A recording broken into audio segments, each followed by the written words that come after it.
Ay guys, kain tayo guys. Binigyan kami ni nanay ng gulay. Ano, yung garbanzo siya na may, gusto ka maingay? Garbanzo siya na may miswa. Ang sarap. Ang gustong-gusto ni Pauling to guys. Alam nyo guys, napakaswerte ko talaga sa nanay DB ko. Yung sa mga biyanan ko. Ang swerte ko sa side ng mister ko, no? Kasi ang bait nila mula noon hanggang ngayon, nagbibigay talaga siya sa amin ng pagkain. Even though yung bagong panganak pala ko kay Kel, talagang, although hindi naman talaga lahat sineswerte sa biyanan, no? Pero ako, nasasabi kong swerte talaga ako kila nanay DB ko sa magulang ng mister ko. Hindi talaga yan nagpabaya sa amin guys. Kahit hindi kami nangihingi, nagbibigay po talaga yan.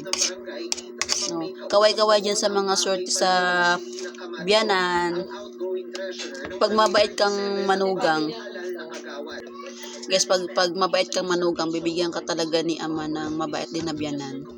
So shout out dyan sa mga manugang na malakas magsagot-sagot sa kanilang biyanan, no? Yung may lihim na galit sa kanilang biyanan, no? Wala talagang magandang yung hindi sila i-blessings ni ama pag ganyan sila sa mga biyanan. Kasi yung bayanan, guys, magulang na rin natin yan eh. Salamat kay nanay DB po. Minsan pag wala kaming kanin, hingi kami sa nanay, pag maubusan kami ng kanin. Ayan, ang sarap ng ulam namin ngayon. Pero amin lang to ni Pauling. Pakainin ko na si Pauling na maaga kasi wala, natulog naman siya kanina, pero nakain naman siya ng gulay. Since si Pauling ang nakain ng gulay doon sa amin, tsaka si Kuya CJ, si Kel kasi din nakain ng gulay. Pero kakain na rin ako. Ang sarap siguro guys, karabansos. Ang sarap talaga. Yun. Thankful rin ako guys, kahit malayo ako sa mama ko, binigyan naman ako ni ama ng mabait na biyanan na DB talaga. Sobrang bait ni nanay DB. Kahit dati pa talaga, inaalagaan ako niya nung bago pa nga ako kay Kel.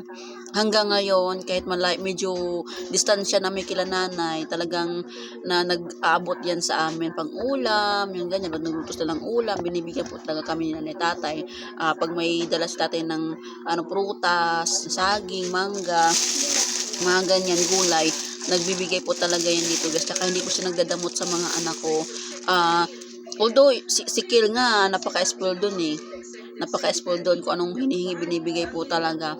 Spoiled si Kel sa kila nanay tsaka tatay kasi doon nga siya lumaki nung ako yung nagtrabaho pa. No. Shout out dyan sa mga biniyayaan ng mabait na biyanan. So press tayo, i-treasure natin yung pagmamahal nila guys. Suklian natin ng kabaitan din bilang manugang doon sa ating biyanan. Maging mabait din tayo sa kanila para mas more blessings pa ang darating sa atin. Kasi kung ikaw ay walang respeto sa magulang mo, biyanan mo, hindi ka bibigyan talaga ng pagpapala galing kay ama. Amen to that. So, maraming salamat po talaga sa blessings guys. God bless po. Good evening.